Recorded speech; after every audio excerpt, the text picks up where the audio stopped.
Hello, कैसे हैं साहब आप लोग। उम्मीद करते हैं आप लोग काफ़ी बेहतर होंगे और आपकी पढ़ाई भी काफ़ी बेहतर चलती होगी।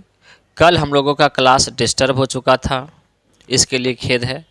और आज हम लोग फिर 24 दिसंबर 2023 का जो करंट अफेयर है, डेली करंट अफेयर सीरीज को आगे बढ़ाते हुए लेकर के आए हैं। और ये हमारा 5वां एपिसोड होगा इस डेली करंट अफेयर का।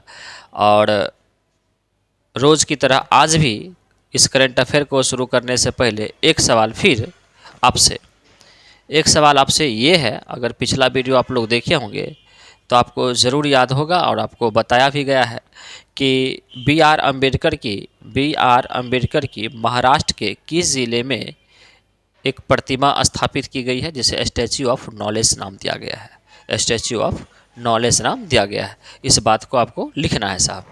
चलिए हम लोग अब शुरू करते हैं बिना देर किए हुए। पहला सवाल हमारा है कि भारत के गणतंत्र दिवस के समारोह के मुख्य अतिथि कौन होंगे। मुख्य अतिथि कौन होंगे, इसका आंसर क्या होगा साहब। इसका आंसर जो होगा जो बाइडन नहीं होगा।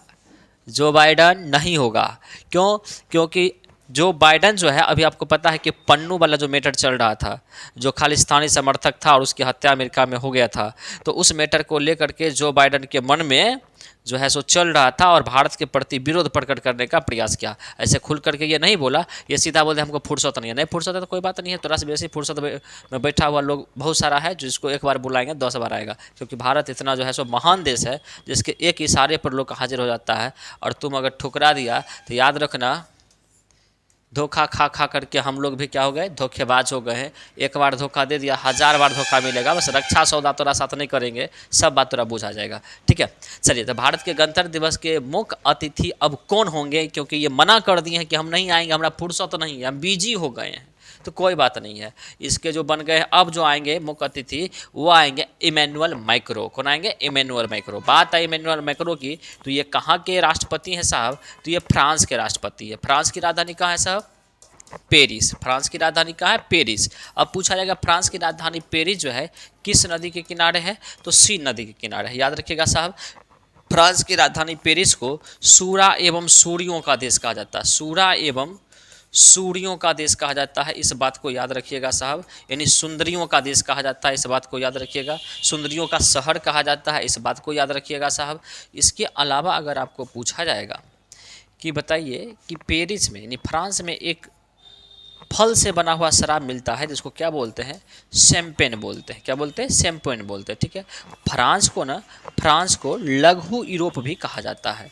लघु यूरोप भी कहा जाता है। और क्योंकि यहाँ पर खेती अधिक होती है, इसीलिए इसको किसानों का देश, ये नहीं बोल रहे कि पूरी दुनिया में सबसे अधिक खेती, यूरोप महादेश में अधिक खेती होती है, इसीलिए करके इसे किसानों का देश भी कहा जाता है। इतना पॉइंट्स हम लोगों को ध्यान में रखना है। इसके अलावा याद रखिएगा कि अभी हाल ही में फ्रांस जो है, हमारे पीएम नरेंद्र मोदी को यहाँ का सर्वोच्च नागरिक सम्मान गार्ड ऑफ ऑनर से क्या क्या है?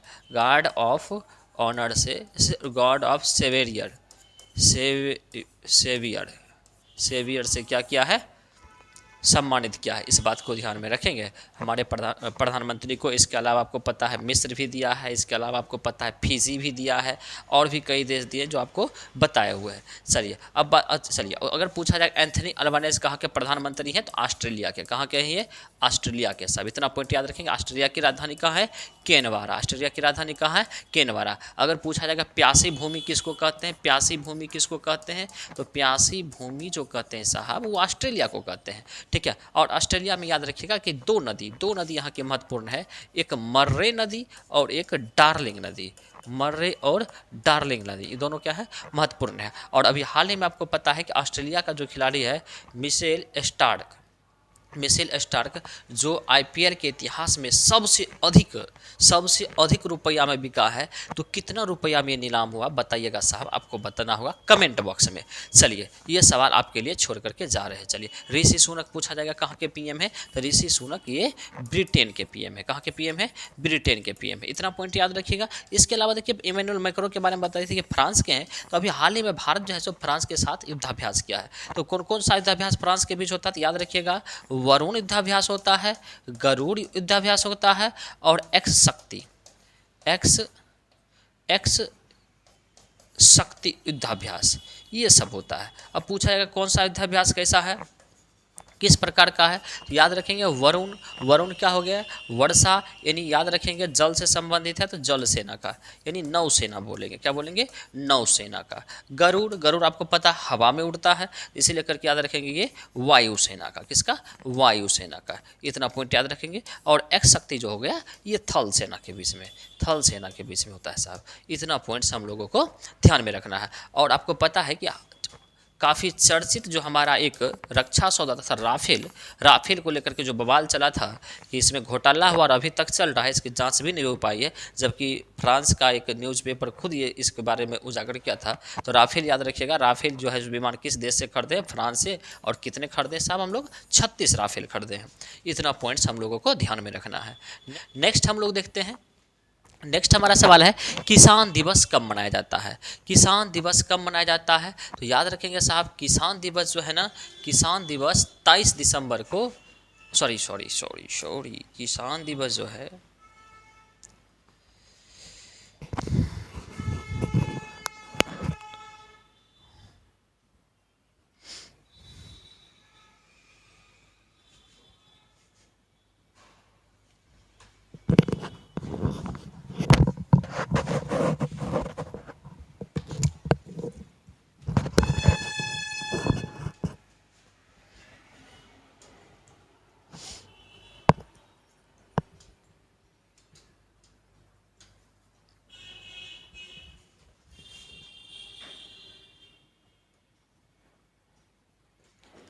नेक्स्ट हमारा सवाल है कि किसान दिवस कब मनाया जाता है, तो हमारा आंसर हो जाएगा साहब, हमारा आंसर हो जाएगा 23 दिसंबर। 23 दिसंबर हमारे 5वें प्रधानमंत्री, हमारे जो 5वें पीएम थे चौधरी चरण सिंह, इनके जन्म दिवस पर ये मनाया जाता है किसान दिवस। और आपको पता है चौधरी किसान का जो है समाधि स्थल कहाँ है, तो किसान घाट है, कहाँ है, किसान घाट है, इतना पॉइंट याद रखेंगे। इसके अलावा याद रखना है कि चौधरी चरण सिंह ऐसे हमारे प्रधानमंत्री हुए जो कभी भी यानी एक बार भी नहीं लोकसभा में गए,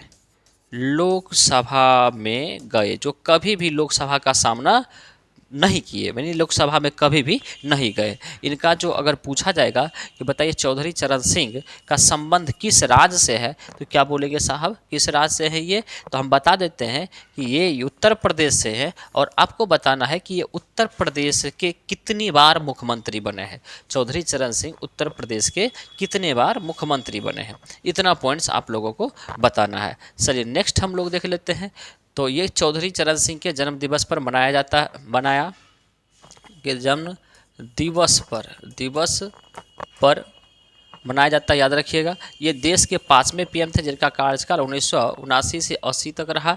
1967 में कांग्रेस को छोड़कर भारतीय जो है ना, ये इन्होंने क्या, कांग्रेस को छोड़ करके इन्होंने भारतीय लोकदल बनाए, कांग्रेस पार्टी को छोड़ दिए 67 में, क्योंकि कांग्रेस से थे पहले, उसके बाद ये बनाए भारतीय लोकदल बनाए। इनकी समाधि स्थल कहाँ है, किसान घाट है। ये ऐसे पीएम थे जो कभी लोकसभा में उपस्थित नहीं हुए थे। अब बात हुई दिवस की, तो दिवस को हम पॉइंट वाइज देख लेते हैं। एक दिवस को क्या मनाया जाता है, एड्स दिवस।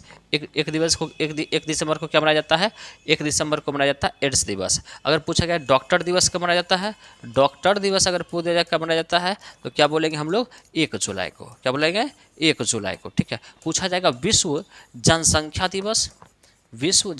दिवस कब मनाया जाता है, तो चलिए साहब इसको आपको कमेंट बॉक्स में लिखना है। चलिए अगला है 4 दिसंबर को, 4 दिसंबर को क्या मनाते हैं, भारतीय नौसेना दिवस, ठीक है। भारतीय नौसेना दिवस अगर हम लोग 4 दिसंबर को मनाते हैं, तो बताइए वायुसेना दिवस कब मनाते हैं, वायुसेना दिवस कब मनाते हैं हम लोग, 8 अक्टूबर को मनाते हैं, 8 अक्टूबर को। और थल सेना दिवस अगर आपको पूछा जाए, थल सेना दिवस हम लोग 15 जनवरी को मनाते हैं। इतना पॉइंट हम लोगों को ध्यान में रखना है। 5 दिसंबर को विश्व मिट्टी दिवस मनाते हैं, विश्व मिट्टी दिवस मनाते हैं। उसके बाद अगर आपसे पूछा जाए, आपसे कि बताइए 10 दिसंबर को क्या मनाते हैं? तो अंतर्राष्ट्रीय मानवाधिकार दिवस, अंतर्राष्ट्रीय मानवाधिकार दिवस। 14 दिसंबर को राष्ट्रीय ऊर्जा संरक्षण दिवस।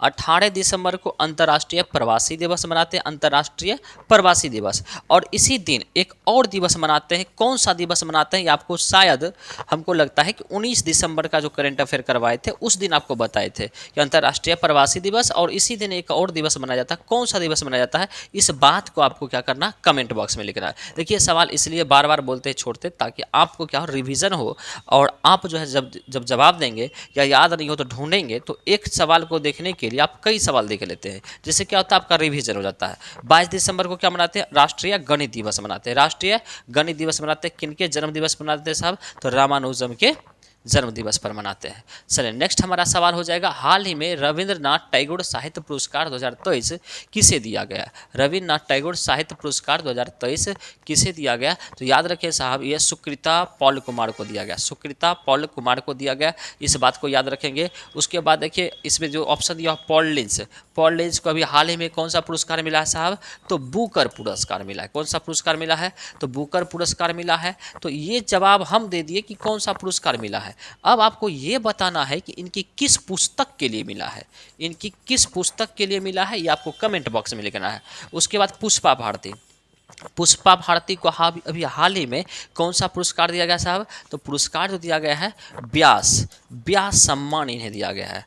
व्यास सम्मान कौन सा? 33वां व्यास सम्मान, 33वां व्यास सम्मान। और इनकी कौन सी पुस्तक के लिए? यादें, यादें और यादें, यादें, यादें और यादें। तो याद रखना है कैसे कि याद याद याद बस याद रह जाती है। किसकी याद रह जाती है? तो पुष्पा की याद रह जाती है। तो इस तरह से आप लॉजिकली याद रख सकते हैं। उसके बाद देखिए आर रवि कन्नड़, आर रवि कन्नड़ को क्या मिला था साहब? तो याद रखिएगा आर रवि कन्नड़ को रैमन मैग्सेस पुरस्कार, रैमन मैग्सेस पुरस्कार दिया गया था, रैमन मैग्सेस पुरस्कार दिया गया था, इस बात को याद रखिएगा। और इनके साथ साथ 2023 में दिया गया, इनके साथ साथ इनको अगर जोड़ करके बोले तो 4 व्यक्तियों को, और इनको छोड़ के बोले तो 3 व्यक्तियों को रैमन मैग्सेस पुरस्कार इस बार दिया गया है, जिसमें बांग्लादेशी जो है ना रक्षंद कोरबी, रक्षंद कोरबी, इनको भी दिया गया है।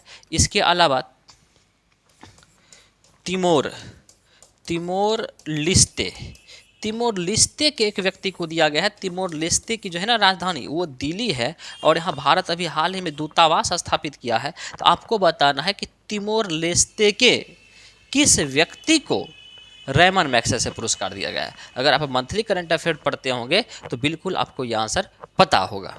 चलिए साहब, अब नेक्स्ट अगर देखा जाए साहब, तो नेक्स्ट अगर हम लोग देखें तो नेक्स्ट हमारा है कि सुकृता पॉल कुमार को उनकी पुस्तक salt and paper selected poems के लिए इन्हें दिया गया, और इसके अलावा अभिजीत बनर्जी को भी सामाजिक कल्याण में योगदान के लिए उन्हें भी ये दिया गया। इस बात को याद रखेंगे। और पुरस्कार कौन सा है साहब? तो याद रखिएगा पुरस्कार है रविन्द्रनाथ टैगोर साहित्य पुरस्कार। बात आई रविन्द्रनाथ टैगोर की तो याद रखिएगा रविन्द्रनाथ टैगोर पहले ऐसे व्यक्ति थे, चाहे भारत का ही नहीं पूरे एशिया के पहले ऐसे व्यक्ति थे जिन्हें साहित्य के क्षेत्र में नोबेल पुरस्कार दिया गया। पूछा जाएगा भारत के वो कौन से पहले व्यक्ति थे जिन्हें साहित्य के क्षेत्र का नोबेल पुरस्कार पहली बार मिला, या पूरे एशिया के पहले व्यक्ति कौन थे जिन्हें नोबेल का साहित्य का नोबेल पुरस्कार मिला? तो याद रखेंगे रविन्द्रनाथ टैगोर साहित्य के क्षेत्र में।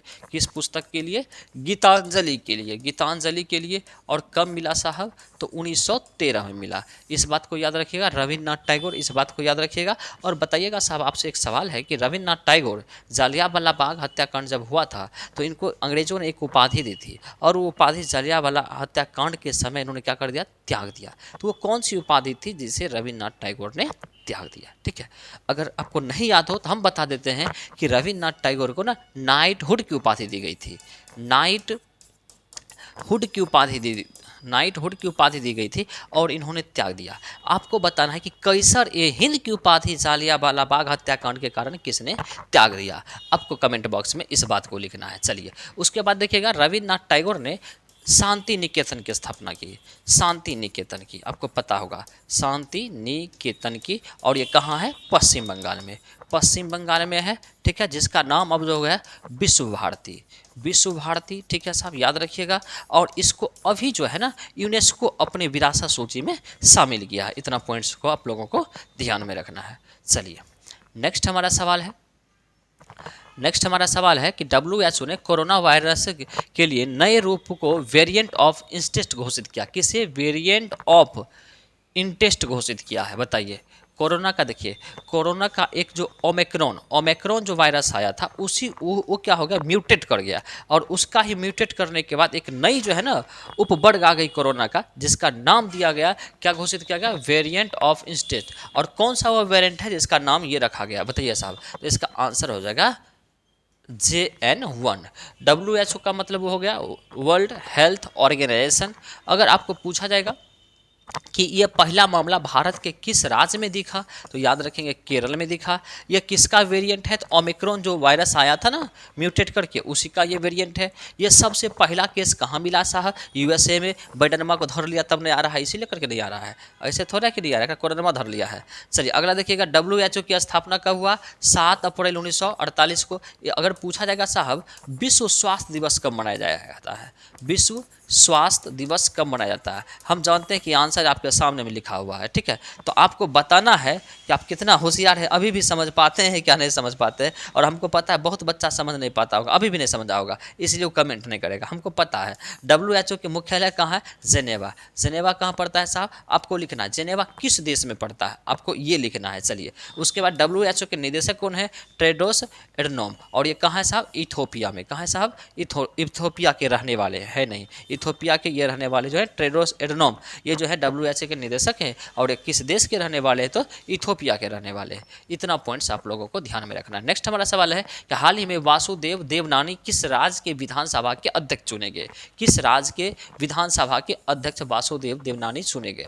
देखिए छत्तीसगढ़ की दो बातें आपको बताए थे कि यहाँ के मुख्यमंत्री कौन हुए और यहाँ के अध्यक्ष कौन हुए। तो अध्यक्ष के बारे में बताए थे आपको रमन सिंह, कौन हुए थे, रमन सिंह हुए थे। अध्यक्ष जो बने थे रमन सिंह, और यहाँ के जो मुख्यमंत्री बने थे विष्णुदेव सहाय बने थे। तो याद रखिएगा सब, ये तो बता ही दिए। अब आपको बताना है कि अध्यक्ष कहाँ के ये बने हैं, वासुदेव देवनानी। तो आंसर इसका साहब हो जाएगा राजस्थान। राजस्थान याद रखिएगा साहब। और आपको पता है कि राजस्थान के मुख्यमंत्री कौन बने हैं, हम 3 बार पढ़ा चुके हैं। तो आपको कमेंट में लिखना है कि राजस्थान के मुख्यमंत्री कौन है। बात आई राजस्थान की, तो याद रखिएगा राजस्थान क्षेत्रफल में सबसे बड़ा जिला, सबसे बड़ा राज्य है। क्षेत्रफल में भारत का सबसे बड़ा राज्य है, ये बात याद रखेंगे। इसके अलावा याद रखना है पाकिस्तान के साथ सबसे लंबी सीमा किसकी है साहब, सबसे लंबी सीमा वो राजस्थान की है। इस पॉइंट को याद रखेंगे। इसके अलावा याद रखना है साहब, इसके अलावा हमको याद रखना है राजस्थान से कि राजस्थान आपको पता है कि भारत के 8 राज्यों से कर्क रेखा गुजरती है, 8 राज्यों से कर्क रेखा गुजरती है। उस 8 राज्यों में किस राज्य में कर्क रेखा की लंबाई सबसे कम है। तो याद रखिएगा कि कर्क रेखा की लंबाई, कर्क रेखा जो 8 राज्य है, 8 राज्यों में कर्क रेखा की लंबाई सबसे कम अगर पूछा जाएगा तो ये भी हो जाएगा साहब राजस्थान हो जाएगा। इसके अलावा अगर पूछा जाएगा कि कर्क रेखा जिन 8 राज्यों से होकर के गुजरती है, तो उस 8 राज्यों में किस राज्य की राजधानी कर्क रेखा से दूर है। इन्हीं 8 राज्य की राजधानी में बताना है किस राज्य की राजधानी सबसे दूर है, तो वो हो जाएगा साहब राजस्थान की राजधानी कहाँ है, राजस्थान का जयपुर। ये जयपुर जो है ना, जयपुर कर्क रेखा से सबसे दूर स्थित इन 8 राज्यों की राजधानियों में शामिल है। इतना पॉइंट आप लोगों को याद रखना है साहब। चलिए नेक्स्ट देख लेते हैं हम लोग साहब। नेक्स्ट हमारा हो जाएगा साहब राजस्थान के CM कौन है, भजन लाल शर्मा। यहाँ के राज्यपाल कौन है, राजस्थान के राज्यपाल कौन है या गवर्नर कौन है, कलराज मिश्र। अच्छा, पंचायती राज व्यवस्था पूछा जाएगा साहब, तो इसकी भी शुरुआत कहाँ से हुई थी, राजस्थान से हुई थी। कहाँ से हुई थी, राजस्थान से हुई थी। और राजस्थान के किस जिला से हुई थी साहब, नागौर से हुई थी। कहाँ हुआ था, नागौर से हुआ था। इस पॉइंट्स को याद रखेंगे। और कब हुआ था साहब, तो आपको हम लोग डेट बता देते हैं, 2 अक्टूबर को हुआ था। और इसे भी आपको भरना है। देखिए जानबूझ के हम लोग ऐसा कर रहे हैं ताकि आपको याद रहे कुछ ना कुछ। उसके बाद अगर पूछा जाएगा त्रिस्तरीय पंचायत की बात आएगी, पंचायती राज व्यवस्था, तो पूछा जाएगा त्रिस्तरीय पंचायत। त्रिस्तरीय जो है ना, त्रिस्तरीय पंचायत व्यवस्था का सुझाव किसने दिया था, तो याद रखेंगे क्या, बलवंत मेहता समिति। बलवंत मेहता समिति, मेहता समिति। और इस समिति का सिफारिश जो है किस संविधान संशोधन में देखने के लिए मिलता है, तो 73वां संविधान संशोधन, 73वां संविधान संशोधन में। इतना पॉइंट आप लोगों को ध्यान में रखना है। नेक्स्ट अगर देखा जाए, अच्छा पूछा जाएगा अगर, अच्छा चलिए कोई बात नहीं है, ये सवाल आगे आपसे पूछ लेंगे। चलिए, राजस्थान में कुल अब कितने ज़िले हो गए हैं, 53 ज़िले हो गए। भारत की खारे पानी की सबसे बड़ी आंतरिक झील कौन सी है, खारे पानी की सबसे बड़ी आंतरिक झील, तो सांभर झील। और पूछा जाएगा सबसे अधिक लवणता वाला, अगर आंतरिक नहीं देगा शब्द साहब तब हो जाएगा चिल्का झील। तब क्या केवल ये पूछेगा भारत की सबसे बड़ी बड़ी जो है जो खारे पानी की झील, तो चिल्का झील। लेकिन आंतरिक झील बोलेगा तब बोलेंगे सांभर झील। और पूछेगा सबसे अधिक लवणता वाला झील, भारत का सबसे अधिक लवणता वाला ये खारा पानी वाला झील जिसकी प्रतिशतता सबसे अधिक है, तो वो भी हो जाएगा साहब सांभर झील। इतना याद रखिएगा। राजस्थान के राजसमंद जिला में शिव की सबसे ऊंची मूर्ति जो है ना विश्वास स्वरूपम वो स्थापित किया गया, विश्वास स्वरूपम स्थापित किया गया। इस पॉइंट को याद रखेंगे और याद रखना है और आपको बताना है कि जो अभी शिव की सबसे ऊंची प्रतिमा, दुनिया की सबसे ऊंची मूर्ति विश्वास स्वरूपम जो स्थापित हुआ है, इसका जो है ऊंचाई कितना है, कितना फीट है, ये बातें आपको कमेंट में लिखना है साहब। चलिए नेक्स्ट देखते हैं हम लोग। नेक्स्ट हमारा है कि हाल ही में किस मंत्रालय के द्वारा पाट मित्रों ऐप लॉन्च किया गया है, तो इसका आंसर हो जाएगा साहब, इसका आंसर हो जाएगा कपड़ा मंत्रालय। और आप देखिए इस तरह से ऐप के बारे में भी दरोगा में 2-3 सवाल इस तरह से पूछा जाएगा। कपड़ा मंत्रालय पूछा जाएगा। कपड़ा मंत्री वर्तमान में कौन है, तो कपड़ा मंत्री जो है पीयूष गोयल वर्तमान में कौन है साहब, पीयूष गोयल वर्तमान में कपड़ा मंत्री हैं। हाल ही में गुजरात सरकार ने किस शहर से शराब प्रतिबंध हटाया है, तो किस शहर से, देखिए गुजरात में पूरे शहर में, गुजरात में जिस तरह से बिहार में शराबबंदी है उसी तरह से गुजरात में भी शराबबंदी है, बहुत दिन से शराबबंदी है। लेकिन अभी हाल ही में गुजरात के एक शहर में ना शराब को चालू कर दिया गया है। क्यों कर दिया गया है, आपको इसलिए किया गया है, देखिएगा कि वहाँ पर जिस जगह पे ये बंद चालू किया गया ना, वहाँ पर बहुत सारे विदेशी आते हैं, व्यापारी वगैरह आते हैं, और वो थके उके होते हैं, और जब विदेशी आते हैं तो उनको शराब पीने की लत होती है, उसकी ज़रूरत होती है। तो इसे देखा गया कि वहाँ पर व्यापार की दरें धीरे धीरे घट रही थी, इसी वजह से यहाँ पर शराब क्या कर दिया गया, शुरू कर दिया गया। और देखा जा रहा था कि वहाँ के राजस्व भी घट रहा था, इसी वजह से जो है सो शराब को शुरू कर दिया गया। इस पॉइंट को याद रखेंगे। और कहाँ शुरू हुआ, तो साहब याद रखेंगे गिफ्ट सिटी में। कहाँ शुरू हुआ, गिफ्ट सिटी में। बाकी पूरे शहर में नहीं हुआ, बल्कि गिफ्ट सिटी में इसका शुरू हो गया साहब। चलिए अब इससे जुड़ा हुआ जो पॉइंट्स है उसको देखेंगे। दुनिया का सबसे बड़ा कॉरपोरेट कार्यालय सूरत डायमंड बन करके तैयार हो गया। ये आपको मंथली करंट अफेयर में भी आपको पढ़ाए हुए है। घोल फिश को गुजरात का राष्ट्रीय फिश यानी मछली को घोषित किया गया। राष्ट्रीय मछली किसे घोषित किया गया, घोल फिश को। भारत का पहला रेलवे यूनिवर्सिटी कहाँ बना है साहब, बड़ोदरा में बना है। दुनिया का सबसे बड़ा स्टेडियम मोटेरा स्टेडियम है, जिसका नाम मोटेरा स्टेडियम है। इसका नाम जो था ना मोटेरा स्टेडियम का, सरदार पटेल स्टेडियम था। सरदार पटेल स्टेडियम था। इस पॉइंट को याद रखेंगे। लेकिन अब सरदार पटेल स्टेडियम, जिसे मोटेरा स्टेडियम या इसी देखिए पहले था मोटेरा स्टेडियम, फिर इसका नाम चेंज करके क्या गया, सरदार पटेल स्टेडियम। अब सरदार पटेल स्टेडियम का नाम चेंज कर दिया गया। हमारे जो है सो भारत के सबसे बड़े, दुनिया के सबसे बड़े क्रिकेटर नरेंद्र मोदी, दुनिया के सबसे बड़े क्रिकेटर नरेंद्र मोदी के नाम पर रखा गया, नरेंद्र मोदी स्टेडियम। आप बोलते हैं कि सर आप अब उल्टा पढ़ा रहे, नरेंद्र मोदी क्रिकेटर हैं, आपको नहीं पता है साहब, कब वो बैट लेकर के उतर जाएंगे ठिकाना नहीं है। आप देखते हैं कब क्या कर देते हैं, कोई ठिकाना नहीं रहता। इसलिए हम बोल दिए, अपना नाम पर कर लिए हैं तो स्वाभाविक बात है कि बड़ा क्रिकेटर होंगे। बताइए किसी के नाम पर रखा जाता है तो कुछ ना कुछ उनका योगदान होता है ना, उस वजह से रखा गया। तो आप समझते नहीं, जैसे कि सतीश धवन अंतरिक्ष केंद्र क्यों रखा गया, सतीश धवन अंतरिक्ष केंद्र, आप जानते हैं उनका योगदान था, इसी वजह से। चलिए अब देखिए statue of unity, statue of unity ये गुजरात के केवड़िया में है, और ये किनका है, सरदार पटेल की मूर्ति है, सरदार पटेल की मूर्ति है। इस बात को याद रखेंगे। और ये सरदार पटेल की स्टैच्यू ऑफ यूनिटी जो है ना, कितना फीट ऊंचा है, कितना फीट ऊंचा है ये आपको बताना है साहब, कितना फीट ऊंचा है ये आपको बताना है। और बता देते हैं हम लोग, ये किस नदी के किनारे है, नर्मदा नदी के किनारे अवस्थित है। किस नदी के किनारे, नर्मदा नदी के किनारे है। इस पॉइंट को याद रखिएगा। पटेल जो थे ना हमारे प्रथम जो है क्या थे, प्रथम क्या थे, गृह मंत्री थे। प्रथम क्या थे, ये गृह मंत्री थे। इस बात को याद रखिएगा। प्रथम उप प्रधानमंत्री थे, प्रथम उप प्रधानमंत्री थे, इस बात को ध्यान में रखना है।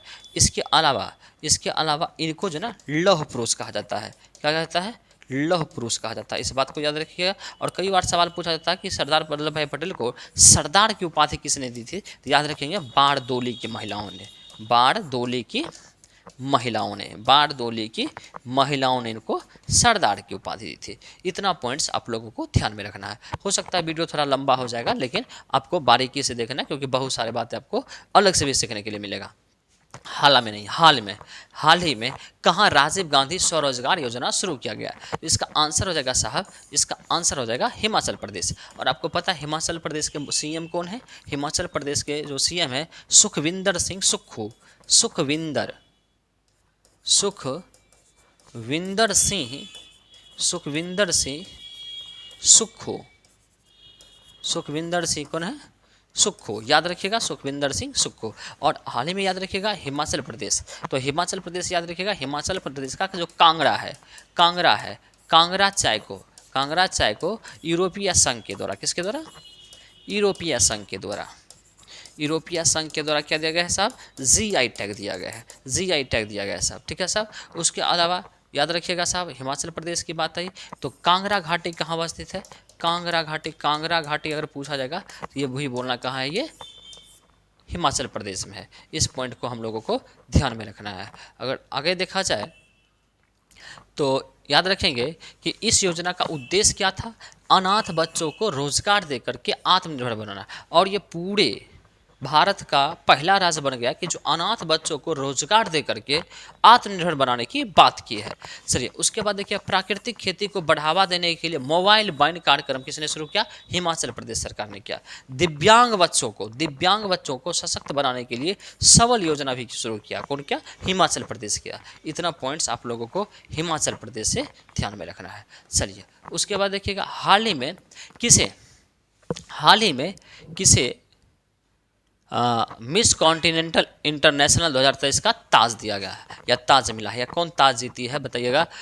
Continental international, miss continental international 2023 का। इसका आंसर हो जाएगा साहब आस्था रावल। आंसर क्या हो जाएगा साहब?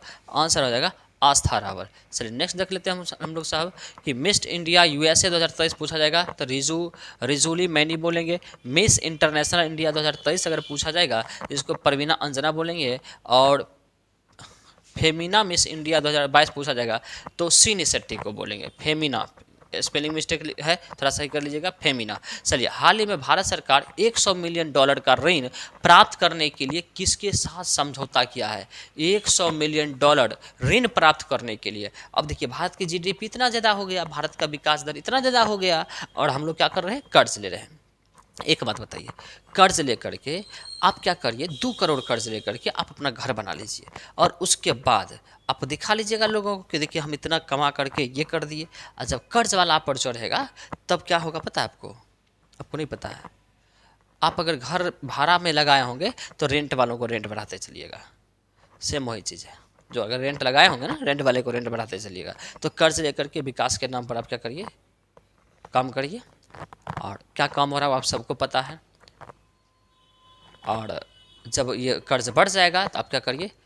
गैस सिलेंडर का दाम बढ़ा दीजिए, दिक्कत नहीं रहेगा। पेट्रोल डीजल का बढ़ा सकते हैं, कोई दिक्कत नहीं है, क्योंकि यहाँ पर सब लोग राष्ट्रभक्त लोग हैं। आप पानी को भी अगर 500 रुपये लीटर बेचिएगा तो कोई दिक्कत नहीं है। देश के नाम पर देश का विकास हो रहा है तो दे सकता है आपको, कोई दिक्कत नहीं है। चलिए साहब, तो अभी किसके साथ समझौता हुआ साहब? तो समझौता जो हुआ है, अच्छा बोलिएगा साहब ये क्यों आप इतना मतलब इस तरह से बोल रहे थे? आपको बताएंगे, आगे सुनिएगा, पहले सुन लीजिएगा हकीकत, तब पता चलेगा। हो सकता है कि कुछ बच्चे समर्थन भी करते होंगे, और हम लोग ऐसा नहीं है कि उसका विरोध करते हैं। बहुत बढ़िया 370 हटाया, हम लोग बहुत सपोर्ट करते हैं। जो सरकार की योजना बढ़िया होती है हम लोग आपको पढ़ाते हैं, चिल्ला करके पढ़ाते हैं। जिस दिन 370 का सुप्रीम कोर्ट का फैसला आया था उस दिन भी हम लोग आपको चिल्ला करके पढ़ाए, और उस समय भी बोले थे जो पार्टी विरोध कर रहा है समझे उसके ऐसा देशद्रोही कोई हो ही नहीं सकता है। उस समय भी हम बोले थे, ठीक है। और जब सरकार गलत नीति लाती है तो उसका भी विरोध करना हमारा काम है। याद रखिएगा साहब, जो जीवित मछलियाँ होती है ना धारा के विपरीत बहती है, और जो मरी हुई मछलियाँ होती है धारा की दिशा में बहती है। इसीलिए करके गलत को गलत करने के लिए सीखिए, और अगर आप गलत का विरोध नहीं करते हैं तो समझ जाइए कि आप उसी धारा में बह रहे हैं जिस धारा में मरी हुई मछली बहती है। चलिए साहब, तो इसका आंसर क्या हो जाएगा साहब? इसका आंसर हो जाएगा ADB, Asian development bank. Asian development bank, Asian development bank का पूछा जाएगा मुख्यालय कहाँ है? तो मनीला में है। मनीला कहाँ है साहब? तो ये फिलीपींस की राजधानी है। कहाँ है? ये फिलीपींस की राजधानी है। अब आपको पता है कि रेमन मैग्सेसे पुरस्कार कहाँ से जारी होता है? मनीला से होता है। अभी कितने व्यक्ति को दिया गया? 4 व्यक्तियों को दिया गया। अब आपको बताना है केवल कि फिलीपींस जो है किस महासागर में अवस्थित है, किस महासागर में ये अवस्थित है, ये बातें आपको बताना है। अब बोलिएगा साहब, अभी आपको बताना है कि अभी क्या बताए थे कि ये कर्ज ले करके, अब बताते हैं आपको IMF। इसका मतलब क्या हुआ? ये अभी भारत सरकार को एक नोटिस दिया है, अभी जस्ट कल नोटिस दिया है। आप जिस नोटिस का मतलब समझ रहे हैं, जिस तरह से आप किसी से कर्ज लेते तो आपके घर पे आकर जूता लेकर जुतियाने आता है ना कि काहे कर्ज लिए। तो जब बड़ा आदमी को डांटा जाता है, फटकारा जाता है ना, तो हम ये बोलते हैं ना समन किया है, या फिर यह कहते हैं क्या नोटिस आया है। ये नहीं बोलते हमको जुताने के लिए बोला गया है कि जुतियाएंगे पैसा हमने देगा। तो ऐसे बात है, हम क्या करना चाह रहे हैं? चलिए, IMF इंटरनेशनल मॉनेटरी फंड्स के रिपोर्ट के अनुसार भारत पर कर्ज 205 लाख करोड़ हो गया। 205 लाख करोड़ हो गया साहब, जो GDP के लगभग बराबर हो गया। जो सरकार कहती है ना कि हमारी GDP इतनी हाई हो रही है, तो हमारी जितनी GDP है ना उतना हमारा कर्ज हो गया। इसका मतलब समझ में आया कि आप अगर 5,000 रुपया कमा रहे हैं महीना में, तो आपको 5,000 रुपया कर्ज वालों को देना है मंथली। मतलब आप जो कमाए सीधा कमा करके किसको दिए? कर्ज वालों को दिए। और आपके जीवन पास में पॉकेट में क्या फंसा? फूटी कौड़ी। खाइएगा कौन सी? समझ जाइए आप। तो 5,000 आपको कमाना है महीना में और 5,000 कर्ज वाले को ही देना है। तो बताइए आप अपना बाल बुतरू को कौन सी खिलाइएगा? घर वाली को कौन सी खिलाइएगा? बताइए, जुतियाएगी कि नहीं? तब कहेगी चूल्हे में झोंक दी, तो कहिएगा कि चूल्हे में झोंक दी। हाँ, समझ जाइए ये बात, ऐसे बात है। तो यही चीज़ है। अब देखिए 205 लाख, 205 लाख का। अब देखिए 2014 में जो था ना, 2014 में हमारा जो है ना कर्ज था, जो हमारा कर्ज था टोटल, वो 55 लाख करोड़ था। 55 लाख करोड़। आप देखिए 2014 तक, माने 1947 से लेकर के आज तक, 2014 तक की बात करते हैं, 2014 तक की बात करते हैं। 2014 तक जो हमारा कर्ज था ना, इतना 70-72 साल में 55 लाख करोड़ हुआ था। 55 लाख करोड़। और आपको पता है कि आज़ादी के समय में जब आज़ाद देश हुआ था, तो हमारे पास बचा था क्या? हमारे पास? तो विकास करने में तो लगा ही। तो 55 लाख। और आप देखिए 55 लाख कर्ज लेने में 70 साल लगा। और 2014 से हम लोग 2023 में हैं। हाल ही में किस राज्य सरकार के द्वारा मिशन इन्वेस्टिगेशन 75 शुरू हुआ? याद रखना है, मिशन इन्वेस्टिगेशन 75 शुरू हुआ है। कौन सा राज्य सरकार? याद रखिएगा, बिहार सरकार। बिहार सरकार शुरू किया। देखिए इसका उद्देश्य क्या है कि कोई भी अगर केस दर्ज होता है, तो उस केस का जो रिपोर्ट होता है ना, हर हाल में 75 दिन में सौंपनी होगी। इस प्रकार का जो है सो प्रावधान किया गया, हर हाल में 75 दिन में सौंपनी होगी। इसके तहत FIR जिस दिन हुआ है उसके 75 दिन के भीतर उसे क्या सौंपनी है? रिपोर्ट सौंपनी है। इसके अलावा पूछा जाएगा मिशन दक्ष लॉन्च किसने किया? बिहार सरकार ने किया। 75% आरक्षण करने वाला पहला राज्य कौन बन गया? बिहार बन गया। आर्थिक एवं जातिगत जनगणना को शुरू करने वाला पहला राज्य कौन बन गया? तो बिहार राज्य बन गया। इतना पॉइंट याद रखिएगा। अब देखिए साहब, जब बात आई जातिगत जनगणना की, ये बातें हम लोग मंथली करंट अफेयर में पढ़ाए हुए हैं। तो आपको बताना है साहब कि आर्थिक जातिगत जनगणना जो आया है, इसमें बिहार में मुस्लिम कितना प्रतिशत है? मुस्लिम जो है सो कितना प्रतिशत है? इस पॉइंट को आपको बताना है। दूसरा बात, सबसे अधिक आबादी, सबसे अधिक जो है हिंदुओं में सबसे अधिक आबादी कितने प्रतिशत? सबसे अधिक आबादी किस जाति का कितना प्रतिशत रहा? मतलब जाति का नाम भी बताना है और प्रतिशत भी बताना है। चलिए साहब, नेक्स्ट सवाल हमारा है कि हाल ही में किस महिला रेसलर ने रेसलिंग से संन्यास ले लिया? अब समझिएगा साहब, रेसलिंग से संन्यास ले लिया, इसके बारे में एक दिन और चर्चा किए थे। ठीक है, तो आंसर क्या हो जाएगा साहब? आंसर इसका हो जाएगा साक्षी मलिक। हाँ, एक चीज़ और बताए थे हम लोग, जो रेसलिंग फेडरेशन ऑफ इंडिया है, रेसलिंग फेडरेशन, उसका जो अध्यक्ष चुना गया था संजय सिंह चुना गया। ठीक है, और इसमें क्या हुआ साहब, जब ये चुने गए तो आपको बताया साक्षी मलिक क्या कर दी? त्याग दी थी। इसके अलावा मतलब संन्यास ले लिए। इसके अलावा जो बजरंग पुनिया थे, जो बजरंग पुनिया बेचारे थे, वो इनके सपोर्ट में थे और ये भी विरोध में प्रधानमंत्री से जब मिलने गए तो उनको प्रधानमंत्री से मिलने नहीं दिया गया, उनको रोक दिया गया। तब अंतिम में वो बेचारे क्यों जा रहे थे, वो प्रधानमंत्री को जो उनको मिला हुआ पद्मश्री था उसको वो लौटाने के लिए जा रहे थे। जो उनको मिला हुआ पुरस्कार था ना, वो पुरस्कार जो सरकार दी थी उसको विरोध में लौटाने के लिए जा रहे थे, तो उन्हें रोक दिया गया, मिलने नहीं दिया गया। तो वो बेचारा क्या कि एक पत्र लिख करके वो अपना जो पुरस्कार मिला था उसको क्या कर दिए, लौटा दिए। चलिए, जब लौटा दिए इस तरह से जब भारी विरोध हुआ, पूरी देश की जनता में बहुत सारा ट्विटर वगैरह पर कैंपेन चला, तब जाकर के सरकार अभी क्या क्या जानते हैं, जो रेसलिंग फेडरेशन ऑफ इंडिया का जो अध्यक्ष चुना गया था, ब्रिजभूषण का जो सहयोगी था संजय सिंह जीता था और वो बना भी था, इसको आज खत्म कर दिया गया, मतलब इसको पद पर से हटाया गया। चलिए, ये बहुत बढ़िया काम है कि अगर इस तरह से हम उस दिन बोले थे कि सरकार को दिख नहीं रहा है, बेटी बचाओ बेटी पढ़ाओ चल रहा है, और यहाँ पर आप देख सकते हैं कि इसका जो विधायक है बेटी बचाओ और बेटी पढ़ाओ अभियान चला रहा है। बताइए, मतलब करना मतलब बोलना कुछ और है और करना कुछ और है, देख रहे हैं। और इतना मतलब आज इसलिए हम इस तरह के शब्द बोल रहे हैं क्योंकि इतना दिन से ये चल रहा है, इतने दिन से ये गोल्ड मेडल लेकर के आ रही है, लाई है, और इतने दिन से ये मामला चल रहा है, एक बार जांच तक नहीं बैठती है। और जब इस तरह की घटनाएं कल होती हैं, जब ये सम्मान लौटाते हैं, ये संन्यास लेती हैं, पूरी मीडिया जब इसके पर नज़र पड़ता है, तब जाकर के सरकार कहीं क्या कि हटाई है। चलो, देर आए दुरुस्त आए। चलिए, बहुत बढ़िया। नेक्स्ट देखते हैं हम लोग साहब।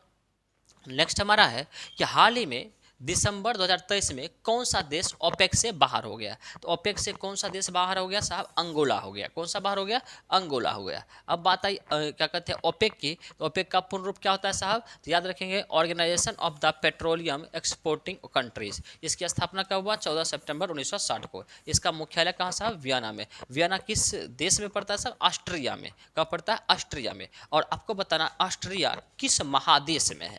चलिए, हाल ही में जारी इंडिया स्किल रिपोर्ट 2024 के अनुसार भारत में काम करने के लिए सबसे पसंदीदा राज्य कौन बन गया है। मतलब काम जहां पर लोग जो है ना काम करने में खुश होता है, सबसे ज़्यादा उसको पसंद आता है काम करने में, वो कौन सा राज्य है।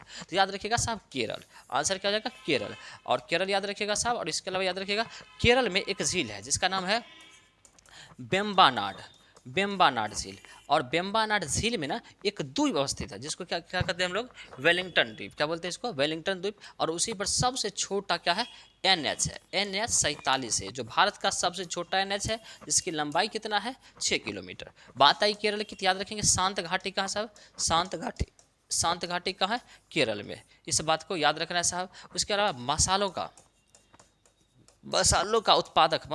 उत्पादन सबसे अधिक कहाँ होता है साहब, तो याद क्या रखना है साहब, याद रखना है आपको केरल। क्या रखेंगे हम लोग, केरल। ये सारे बात आपको याद रखना है। और लास्ट में कमेंट आपको कर देना है कि केरल के CM कौन है। चलिए, अगला है संसद द्वारा पारित राष्ट्रीय दूरसंचार विधेयक 2023 कि किस कानून को प्रतिस्थापित करेगा। ये बहुत बड़ा जो है सो कदम है साहब। संसद के द्वारा एक कानून जो पहले से दूरसंचार विधेयक लाया गया, दूसरे कानून को प्रतिस्थापित मतलब हटा देगा। किसको हटाएगा, तो भारतीय टेलीग्राफ अधिनियम को हटा देगा। किसको हटाएगा, भारतीय टेलीग्राफ अधिनियम 1885। देखिए 1885 में बना हुआ था साहब, वो कानून अभी तक हमारे यहाँ चल रहा था और इसको अभी क्या कर दिया गया, खत्म कर दिया गया है। तो इस तरह से आपका जो डेली करंट अफेयर का जो आज का सेशन था वो समाप्त होता है। अब हम लोग फिर कल मिलेंगे, तब तक के लिए थैंक यू, टेक केयर।